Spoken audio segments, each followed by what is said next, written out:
Grab a peach. The day is finally here. It is Peach Bowl day here for Pitt and Michigan State. And of course, we have a lot else to discuss as well here on Mic'd Up on Pittsburgh Sports Live and Pittsburgh Sports Now. We are going to preview the Peach Bowl, and we also are going to talk Pittsburgh Steelers and even Pitt basketball, the other Pitt team that many talk about and maybe not as positively this season, and maybe the future in our thoughts of Jeff Capel here. I'm Mike Asti. That's Mike Vukovcan. Happy holidays, I guess, as well. Hopefully everyone had a great holiday. It's been a while since we did one of these with Christmas and everything going on throughout the holiday season. Who knows? This likely potentially our last Mic'd Up of 2021 as well, as 2022 is on the horizon soon after the Peach Bowl, then the weekend, and of course, Monday Night Football coming up after 2022 shows its face as well. So a lot to cover throughout our Pittsburgh Sports Now family of networks. A lot has already happened. A lot is going to happen. And the Peach Bowl here on this night, it is the highlight, of course. We are going to start there. Pitt, Michigan State. They will take on each other in the Peach Bowl. No Kenny Pickett, Heisman candidate for Pitt. No Kenneth Walker, superstar running back for Michigan State. Many Spartans feel like he should have been a Heisman candidate for them. They do decide not to play in this game with their sights on the NFL. And of course, we get that. The money is there. Pat Narduzzi even said that if Kenny Pickett would have got hurt, he wouldn't have been able to live with himself the rest of his life. Obviously, the risk was not worth the reward for them, but two teams are going to play nonetheless. So, Mike, what are your thoughts about this Peach Bowl? Michigan State is slightly favored in this Peach Bowl without Kenny Pickett. Patty going to get the start. Many Pitt players, some fans really believe in Patty. Obviously, Slovis came over as the transfer, likely the future quarterback for Pitt. But who knows what Patty can do maybe to impress in this game. He has a legit opportunity right now. There's still talent there. There's still weapons there. This is still a solid Pitt team overall. And really same thing for Michigan State. But matchup-wise, this might be a good matchup for Pitt since Michigan State defensively, certainly against the pass, not one of the best. And without Walker on the ground, they're going to have to figure something else out. So maybe they're even more hampered than Pitt without Kenny Pickett. But Vegas says Spartans. Usually Vegas hits it on the money, for a matter of speaking. Do you think Vegas is going to get this one right, or can Pitt pull this off without Kenny Pickett? No, I think Pitt's gonna. I think Pitt will win this game. Normally, I sort of hedge a little bit, and I very confident in actually one of my polls I'm in as far as bowl games go. You get to pick 5 confident games. This is one of my confident games. Kenny Pickett or not, a lot on the line for you then. Yeah. I still think Pitt still, they only have 3 players that opted out. Right. Pickett, Damari Mathis, and Tazier Mack. Mathis, I think Pitt, their cornerbacks are interchangeable. I think they have guys there that are on their bench that are, on second team that very well could be starters. Tazier Mack, I think he's sort of been phased out a little bit by some of the younger talent anyways. Yeah. He's still a good player, but his loss won't be felt. I think this is a very exciting game for Pitt in a lot of ways. Number one, the most obvious storyline is this is Nick Patty's audition for 2022. It's a big deal. Big deal for him. More pressure on him than anybody else on the field. This is his first game. He's going to be playing pretty much with everybody on that offense coming back, aside from Lucas Kroll.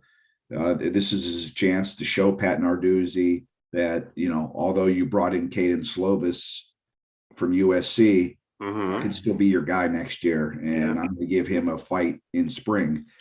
And the other big thing I think this goes for Pitt is I think if they win this game, especially with Patty playing and what they have returning back with a 12-win season, I think Pitt has a legitimate chance to definitely crack the top 15. I think Pitt has a chance to be in the top 10 next year. Yeah, I would say top 10. I mean, I would say top 10.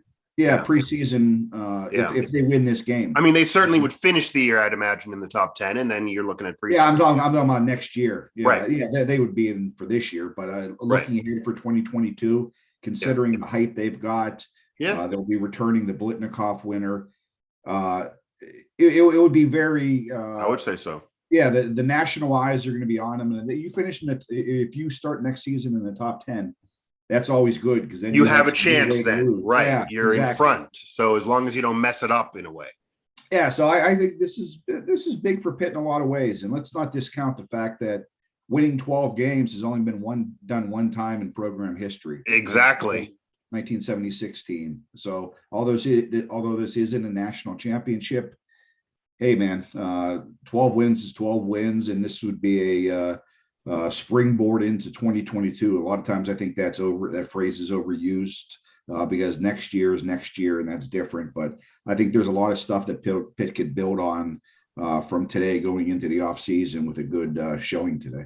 And also, let's face facts. And I don't necessarily think it's fair necessarily with the way that the mentality works for the college football playoff committee in some respects, and even how college football always has worked. The prior year does matter. It is not really an individual season all the time, because if you start out, and this happens sometimes where a team can rebound from nothing and all of a sudden make something happen, but it's a much tougher road because you have to impress to get recognized and then get there. If you start out already in the top 10, you're already recognized, and you just got to basically make sure you're not going to mess something up. And then it's much easier to go from 9 to 4 preseason to eventually land at 4 than to go from 40th way out of the ranking and then all of a sudden crawl all the way up there, even if you're winning. You could have two teams, one unranked coming off a bad year, winning, doing the same thing, similar strength of schedule, a team coming off a preseason top 10, great year the prior year, winning, similar strength of schedule, conference, everything. It's going to be an easier road for that team. That's just how it works. So Pitt can build off of that and try to build off of this season. And capping off a Peach Bowl championship, obviously they're ACC champions regardless, and they can say Kenny Pickett didn't play in this game, so the world wouldn't come to an end. They have won 11 games. Michigan State is looking for their 11th win, and also would be a big deal for them. I believe only the 5th time in their program history they would have won 11 games. So they certainly want this too without Kenneth Walker. But I mean, it would be the second best year since 76, including 76. That's the last time they would have got 12 wins. The second time only they would have 12 wins. And anytime you're Pitt and you do something that matches 1976, because with college football history, it's very hard to gauge what happened in the 30s. These rankings, there's lists, there's people digging things. You just don't know. There's no way. People in 1936, they didn't even have a national champion. They crowned it 40 years later off of research with a guy in a room. Right. I mean, you don't know. That you can legitimately dispute a lot of that stuff, really, but nobody disputes 1976. So if you're matching 1976 with who was there and what that team did, even that being the one legitimate, non-controversial national title for Pitt, then that's fantastic. Obviously for this Pitt team and this Pitt program, and for Pat Narduzzi and everyone to be a part of it. I do think they can win this game without Kenny Pickett and Patty. It'll be interesting if the offensive game plan even changes at all. I'd imagine it might be the exact same because of what Michigan State has as their weakness on the pass defense and the belief in Nick Patty. But there is pressure there that if he would start out struggling, would they have to adjust in a certain way? What would they do? Would it be a problem? Would that hurt him moving forward? There's some pressure on him, but I think Pitt could still do this. Vegas goes to Michigan State, so I wouldn't be surprised if the Spartans win either. This could be one of the more entertaining bowl games of the entire bowl season. Yeah, and I don't think Pitt's going to change at all as far as what they do. Right. A lot of times coaches say that, and it's not true. But in this case, I think you're going to, you could put number 8 on Patty instead of 12 number, and it would look, although he would be in there, they're going to do the same thing. They're going to pass the amount of times, probably the percentage that they normally did. And, nothing is going to change for Pitt. And we're going to find out if Patty can, although he's going to get the shot at this, as I said with Alan in the show we did, I respect him, and I think he's a good quarterback. Yeah. Pitt didn't bring in Caden Slovis to be a backup. No, and they didn't talk. I mean, I'm sure. Yeah, they had those conversations. He's not coming if he right. And unless he completely, unless he's injured or something. Or unless he's completely craps the bed in camp. Right. Caden Slovis is going to be the starter against West Virginia I would imagine, and it's going to be pretty hard for him to suck in camp. I mean, it's freaking camp. It's going to highlight you. They're not going to be cracking his knee. This could be the highlight of Patty's career, the big moment in his career.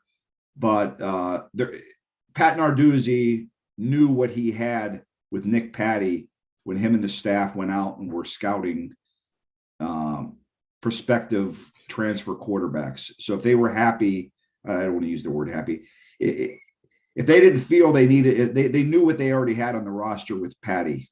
And if they thought that everything was okay with him and Davis Bevel and the other guys, they wouldn't have been out there looking for a quarterback. Yeah, you know what it almost says to me, and I don't think it's any disrespect to Nick Patty, because again, many of the Pitt players do have belief in him. There's reason to feel that way, and he's been under Pickett. Is to be a similar offense. There's weapons there, and he probably was the one person in terms of Pitt fans and Pitt alums, anyone with Pitt, that was not probably secretly too thrilled about the Slovis news, because that does kind of end it for him. And I would imagine Slovis has an incredible inside track. That even sucking in camp, he would basically have to be hurt, probably not to be starting in the backyard brawl. But it probably was just a thought process, because if we talked about at the top of the show, when you start out preseason top 10, you still have an inside track to the conference. You just win a conference title. Maybe you have a Peach Bowl championship, which is a major championship. You have 12 wins, only the second time ever since 76. And you're bringing back Addison. You still have some horses there. Narduzzi obviously coming back. Similar system, even with Whipple gone. Maybe they sat down and said, we like Patty.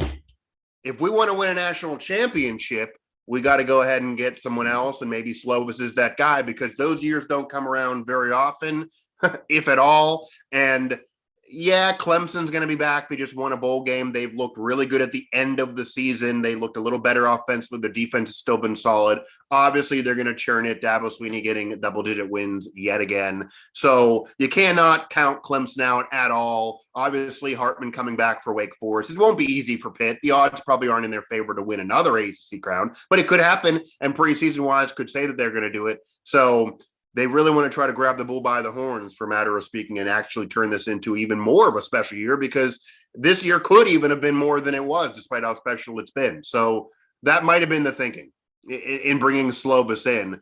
Would you say it's more important for the Sugar Bowl or for the Peach Bowl for Nick Patty to play well, for Pitt to beat Michigan State, or for the defense to provide that good enough defense version to win games, versus the bad defense that did allow them to lose a couple games this year? Because the defense is that facet of the team that held it back from even being more this year, even though they turned it around. More important for the defense to show up and get it done, or for Patty? Can the defense help overcome Patty, or does Patty need to win need to do it no matter what? Like, say, Kenny Pickett tried to carry a defense before. No, I think this is going to be on the defense. I think Patty is surrounded by enough weapons out there at running back, tight end, wide. He's surrounded by a lot of talent. Sure. And his line's there. His line's healthy. They're going to be back. They're going to be getting a couple of receivers back that haven't been playing. He'll be good enough in this offense. He'll be fine. It's whether or not the defense can hold up their end of the bargain. Yeah. I'd be more surprised if Nick Patty sucks than the defense, honestly. I agree with you. I think this is going to be on the pass rush, getting after the quarterback to help out the secondary. That's how Pitt. That's their MO. They need the guys that they've led the college football in sacks, or been number 2 over the last couple of years, which has helped out their secondary. When they can't get to the quarterback, exposes their secondary, makes them out cover longer, and they get picked apart a little bit. So it's all going to be upon their defense. If their defense plays well today, this offense, it's been talked about all year. they've put up, I don't know how many they've averaged, 35, 40 points all year. I think Pitt's still going to score even without Kenny Pickett today. I think they're going to score. Right. They're going to score in the 30s again today. It's whether or not their defense can keep them out of the 30s. Yeah, the defense is obviously going to be the factor for Pitt to be good enough. They don't have to be great, but be good enough against still a solid Michigan State team. It's going to be very hungry. And obviously there's also, I wouldn't say pressure because it's been a great year for Pat Narduzzi quieting his doubters, but I'm sure he's a defensive guy. He built himself up as a defensive coach at Michigan State. He now went to Pitt, did it at Pitt. He does still have in back of his mind, I'm sure, that he'll forever live with the defense, which I'm a defensive guy, let me down in some games. Yes, it was a special year nonetheless. I'm sure it would stick in his craw a bit if the defense is why Pitt would lose this game against that team versus anyone, just because that's his former team. You always want to beat the former team and don't want to have them beat you in having their special season capped off and yours not. So a little bit something extra for Pat Narduzzi as well to think about in this game. Certainly for the defense I'm sure has pressure too, and they always hear it. If they show up and get some key turnovers and help win the Peach Bowl, no one's going to remember anything else. But if they show up and give you what happened earlier in the season, people are going to say, well, the defense held back the offense despite what the year was. Mike Vukovcan, Mike Asti here, mic'd up, Pittsburgh Sports Live, Pittsburgh Sports Now. Make sure to just refresh the page, Pittsburgh Sports Now, all throughout the day here as we head into that Peach Bowl between Pitt and Michigan State. I have another one of those interviews up for you here on Pittsburgh Sports Live. Do have a preview show that's on PSL as well as on PSN with Justin Rose, Detroit personality there, did some TV there, Emmy winner, also former Pittsburgh sports personality. Yeah. As well at WTAE. So he had the conversation and had the angle from both sides. Great talk with him.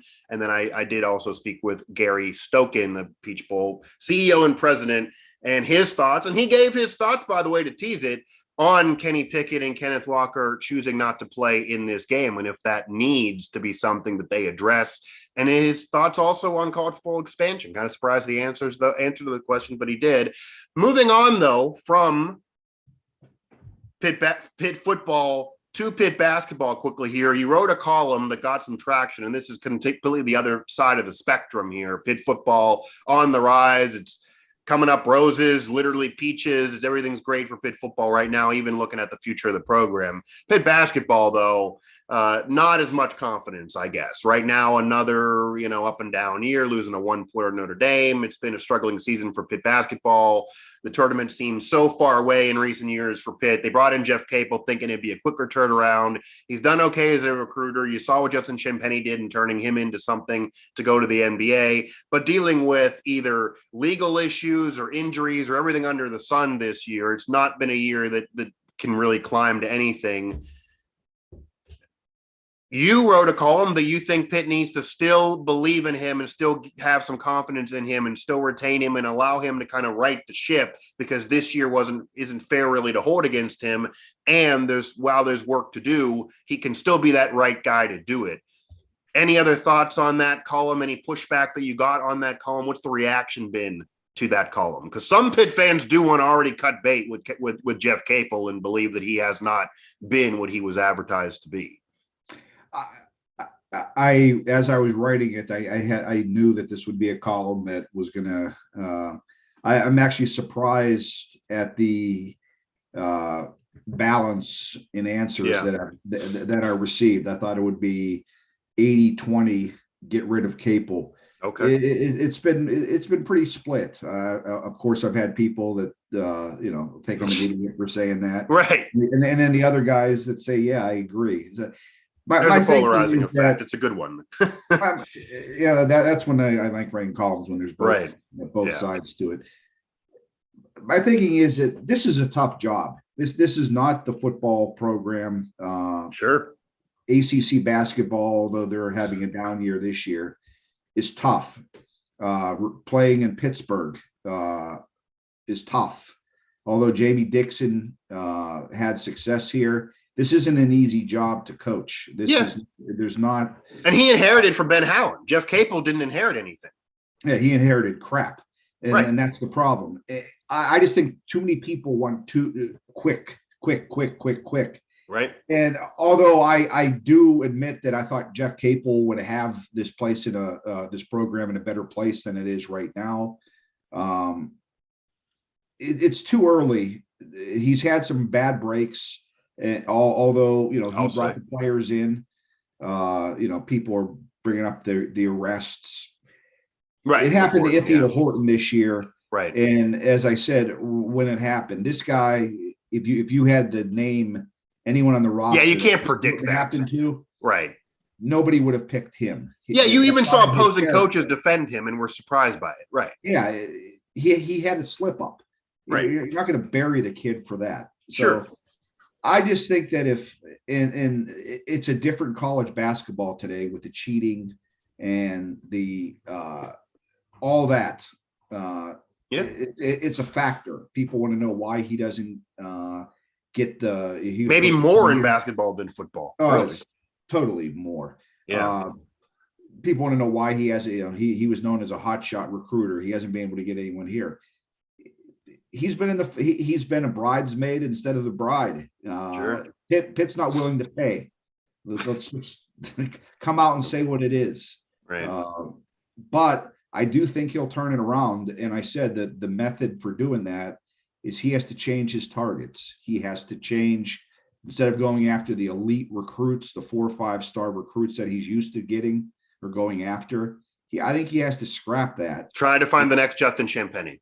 He has to go for the high 3-star kids, right, and develop those kids like you did Champagnie, and get a roster full of them that are going to be here. Instead of going after those 4, Pitt's not in a position. They can't offer anything to players that are 4 or 5 star kids when you're not winning. Those kids want to go to winning programs. Sure. Capel doesn't have it there yet. If he is able to turn this around and Pitt starts becoming relevant in the ACC, then maybe you could start sprinkling in a 4-star kid. And you believe that he's going to do this, though? Because there are some, I think the skeptics would say that he has not proven that he'd be willing to not try to shoot for the stars every day. I don't know that. Right. We'll find out. But I think that's been his biggest mistake since he's been here. And it's hard to tell somebody to not go after the best. That's in anyone's mentality. I want to go after the best kid. I want to be the best. I want to do all. But I just think that Jeff Capel in some ways overrated himself as far as how easy it would be for him to bring in players to Pitt, and it's not. And I think he might have found that out. And we'll see what happens. They're playing better. Their 3 losses to Minnesota, Notre Dame, and Virginia were all by 1 point. Yeah. You can I'm not going to praise a loss, but those are 3 games that they should have won. They got to learn how to close those games. Yeah. But I don't think at the beginning of the year when you were playing those games, I don't think anybody that follows Pitt would have thought that Pitt would have been within 10 points in any of those opponents. No, they should have beat Notre Dame, you could argue. And people are going to bring up Citadel in those games as well. Yeah. But obviously Pitt started off really, really bad to the year. Well, that was when I talked about the bad breaks. And, it is what it is. But Pitt's roster they don't have a roster that could withstand injuries. And they're going without 2 guys that were potential double-digit players. And their best player as of late, Jamarius Burton from Texas Tech, he wasn't there for any of those. Sure, games. Right. He was recovering from a knee injury.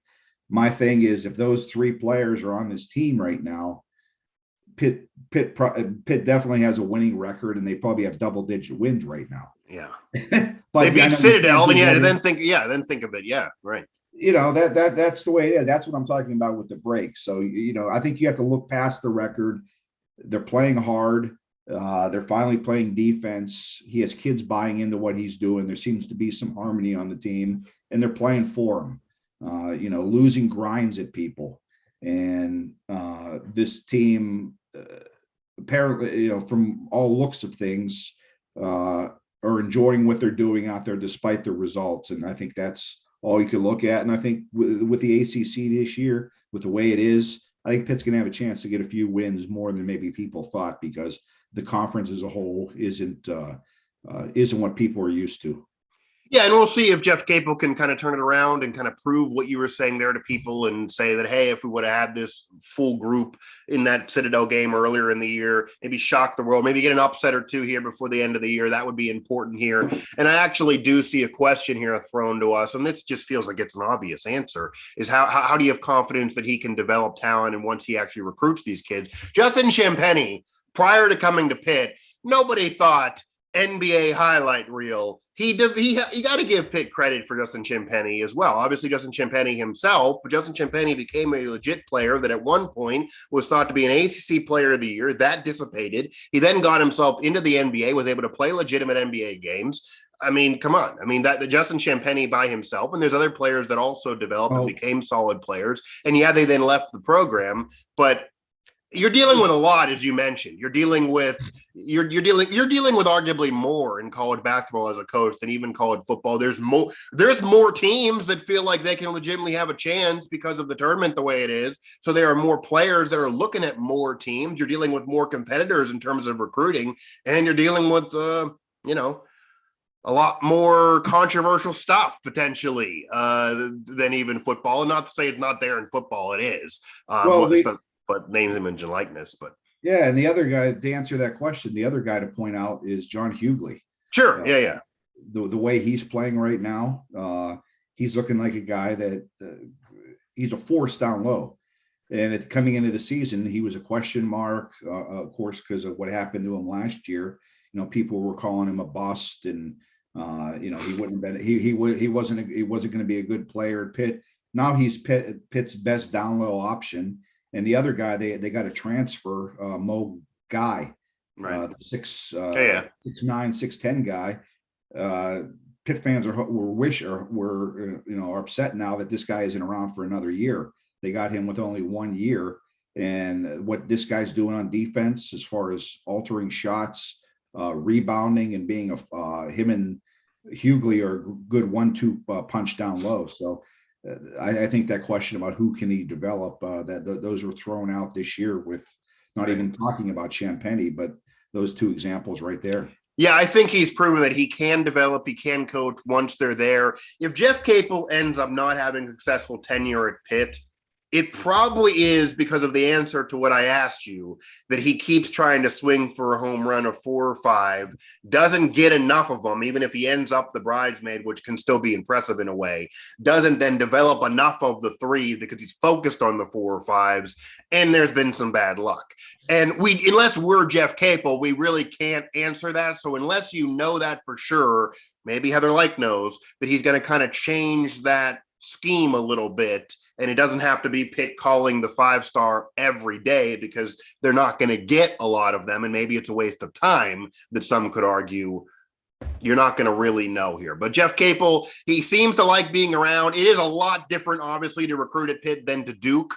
So maybe the recruiting guru thing was maybe an unfair label that creates unfair expectations, but that is why he got the Pitt job. We'll see. I don't know anyone in the country in terms of a coach that probably could have had that much better of a year under these circumstances with this exact same roster, everything the same at Pitt, including all the players that were not there in the first half of the year.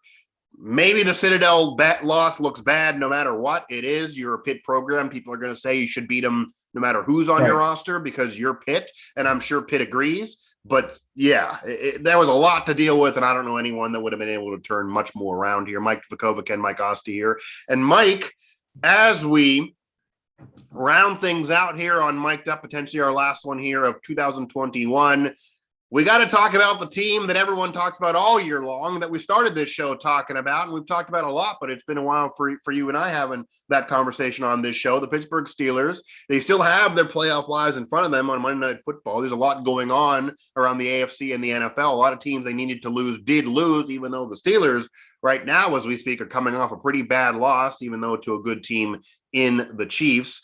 A lot of conversation that Ben Roethlisberger will be playing his final game as a Pittsburgh Steeler on Monday Night Football. Rumors that he's called people, friends, and former teammates to come to the game. Very likely it is. I think we've all kind of thought this, certainly months ago when the private conversation was leaked as a public conversation, that he's already said this to others. So assuming this is his last game, we have yet to have that definitive. They have a lot in front of them. people want Mike Tomlin gone from what I see on my Twitter, but Mike Tomlin's not going to go anywhere. This is a team that doesn't do that, and a franchise that doesn't do that. There's obviously thoughts for some. They need to switch things up with Matt Canada as the OC. I wouldn't even be shocked if he's back with some legitimate excuses that are there. Keith Butler, though, has been around a while. Maybe some changes could be made there defensively, despite the injuries they've dealt with. They still have a lot in front of them, but it's not been a good team this year. It's been a bumpy road, to say the least. They're taking advantage kind of the situation in the conference and the league. What are your thoughts on the future of this franchise and how this season could impact that? Because they could still crawl into the playoffs, even still be above 500 this year, despite the tie to Detroit, despite everything's gone on. Even though, again, it doesn't look good, it's not been impressive, and they're not really that good of a team. But a lot of questions and a lot of doubt to the future of this franchise as well. It could look very different next year, and it could be worse, to put it bluntly. I hope I'm wrong. I had the Steelers pegged as a wild card team. I think that would be the worst thing that could happen to this team. Normally you want to get to the playoffs. That's your goal. That's everyone's goal. Yeah, they want to. That's their goal. Yeah. This team has no business being in the playoffs. They're not good enough. It would only create false thoughts in everyone's mind. Right. This team needs a lot of change. It's going to occur obviously this offseason. I think this is going to be one of the most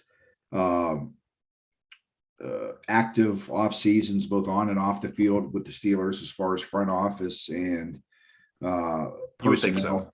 Yeah. They need it. I was wrong. I completely underestimated the offensive line. I thought they would be able to get through with those guys, and those guys would get better throughout the season. Obviously, I whiffed on that. Yeah. And I think because of that, that is why this team is in the position they are in. Obviously, their defensive line has been hit hard, and that could have made a difference. I think they obviously would have been better, but they were never going to be able to do anything with this offensive line. And for Kevin Colbert and Mike Tomlin, and I'll put this on Colbert because that's his job title. For him to come in and hand, knowing that this could be Ben Roethlisberger's last season, and for him to hand Mike Tomlin this offensive line, is almost a fireable offense. The Steelers won't fire him, but I think the Steelers organization as a whole needs a different way of thinking. I think they need a makeover. They've had the same cast there, and I know they're praised for that, and I agree with that for the most part. Continuity within the organization. They need a fresh way of thinking, and I think in the offseason, Dan or Art Rooney would never fire Kevin Colbert. Sure. But I would encourage him in the offseason to, it's been talked about the last couple of years. He's working on a year-to-year contract. I would have a private conversation with him and say, Kevin, it's time we're going to go in a different direction here. So, and I would do the same with members of the coaching staff. I wouldn't, Kevin Colbert, or Keith Butler, I'd show some respect to and have the same conversation. Matt Canada shouldn't be back as the offensive coordinator. I would fire the whole. We've seen enough the development, the way this team comes out. It's just not good enough. And I would get rid of everyone in the coaching staff aside from Mike Tomlin. Yeah, and there's a lot of changes that need to be made. A lot of changes are going to be made. I think the one overlying theme that I don't know how anyone can deny, and that's what you touched on, when the offensive line is this bad, despite all the other warts that are legitimate, despite Ben has played bad in games, he's played okay in games, he's played good enough in games, but he's never really been great this year. He's an aging quarterback. He certainly could have been worse. I think the what Ben gave you this year would have been maybe good enough with an offensive line that could give you something. This offensive line, and you saw it in the Chiefs game, you saw it in some other games this year. I don't think a Pro Bowler in the midst of their prime could handle things with this offensive line. It is just really, really, really bad. And The defense of Colbert would be that, for example, Kendrick Green got benched in that game against the Chiefs, which I think maybe should have happened earlier in the year. I get he's a rookie. You don't want to blame and throw it all on him. But that was telling. That was legit benching, and he hasn't been good. But Pouncey retiring was really bad for this team, really bad for Ben, really bad for the O-line, really bad for the overall situation of the team. Ben, if I'm Ben, I maybe regret coming back this year because you lose those guys that you needed in that protection and that continuity and chemistry with a center.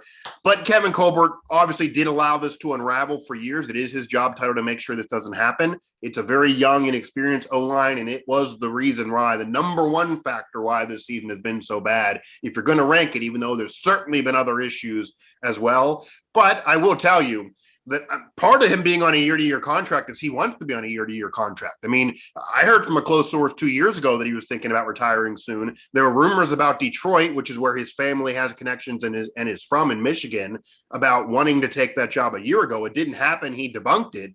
But I would not be surprised at all if Kevin Colbert doesn't even come to the Steelers and say, I want to take a vacation. I want to take a break. I'm done as well. My tenure's over. He's going to go off with Ben maybe. And then I wouldn't be shocked if we see Kevin Colbert doing the same type of thing, a similar job in 2 to 3 years somewhere else. Or maybe the Lions call him again since then he's retired. So I wouldn't be surprised if Kevin Colbert isn't fine and doesn't kind of want the separation.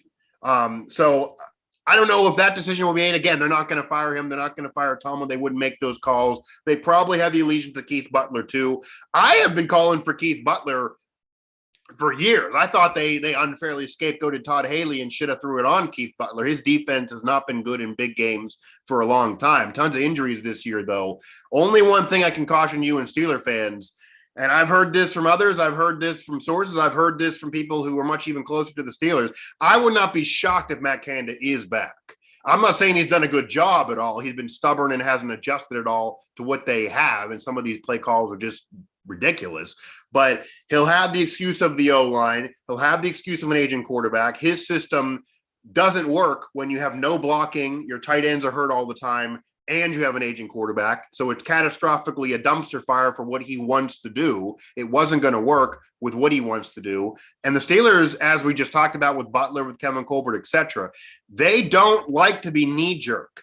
They want to give a coach a fair, legit chance. And I do believe he might be able to go into that meeting and offer some legitimate excuses the other coaches could not offer, despite I probably would move on from him too. I would not be shocked if Canada is not back one more year to try it out with somebody maybe with a better arm, with figuring that the offensive line that was supposed to get better and improve this year, another season, would maybe finally do that next year. But that still would be a tough road to ask. But it's going to be likely a bad situation for the Steelers. They would be better off not making it. They'd have a better draft positioning. I think they're going to end up making it, though, because this matchup with the Browns is the only good one they have, and the Browns don't look much better. But yeah, the future of the franchise, there's reason to be concerned, and it's beyond just the quarterback position that they need help with for the future.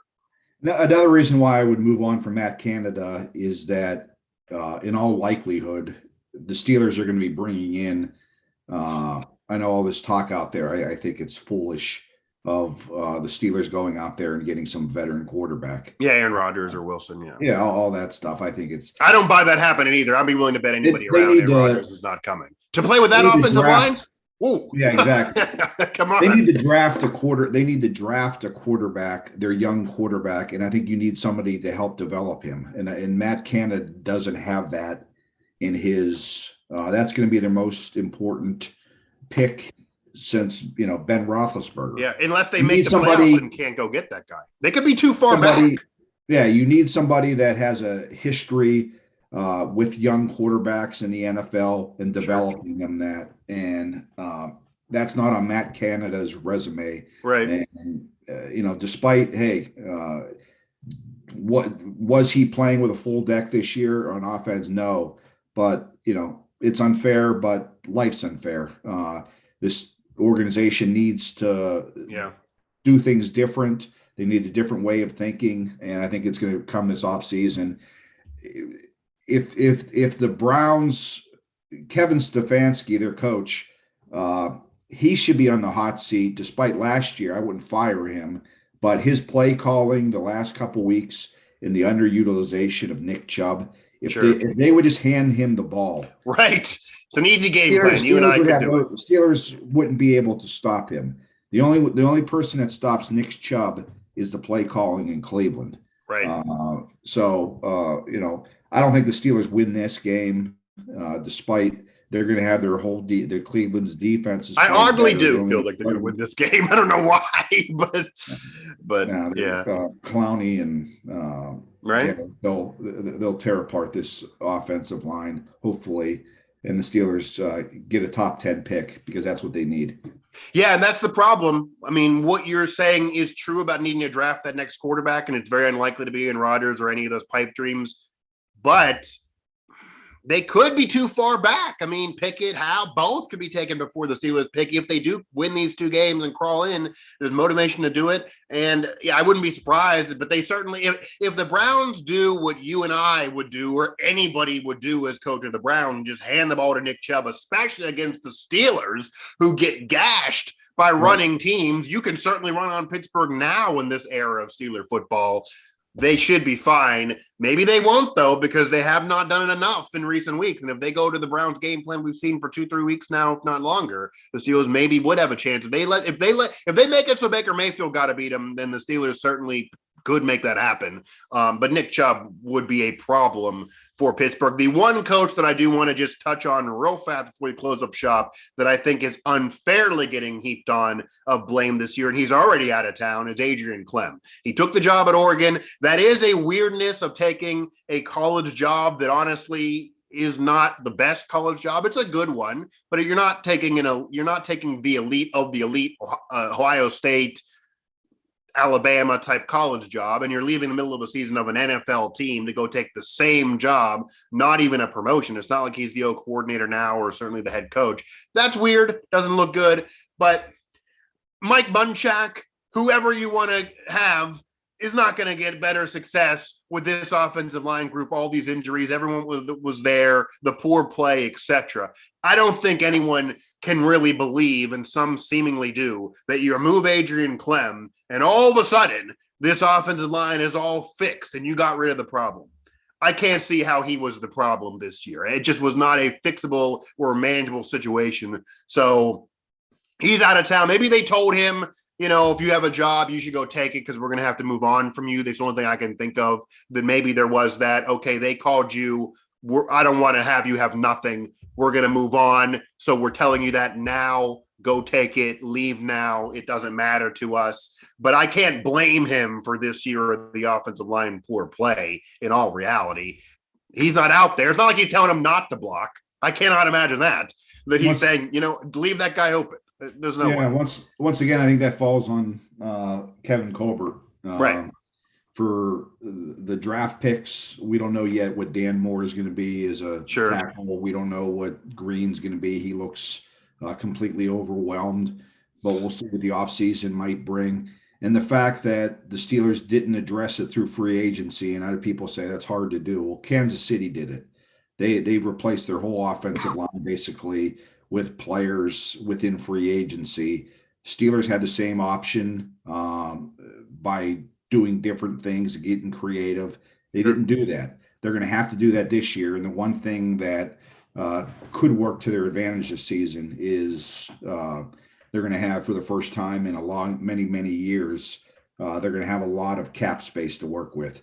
And that's another reason why I don't trust Kevin Colbert's evaluation process anymore. With the amount of money they're going to have to work with in the offseason, I think you need to bring in a new set of eyes to get this talent, because it's going to be a huge offseason for the Steelers. In the NFL, as we all know, things can be fixed,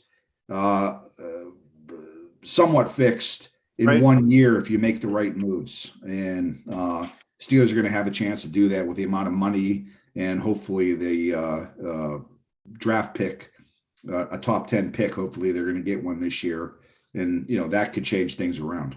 We all know things can be fixed really quick in the NFL if you make the right moves, but things can get really bad for a long time if you make the bad moves. There are some franchises that have not got over some poor picks from 2014 yet.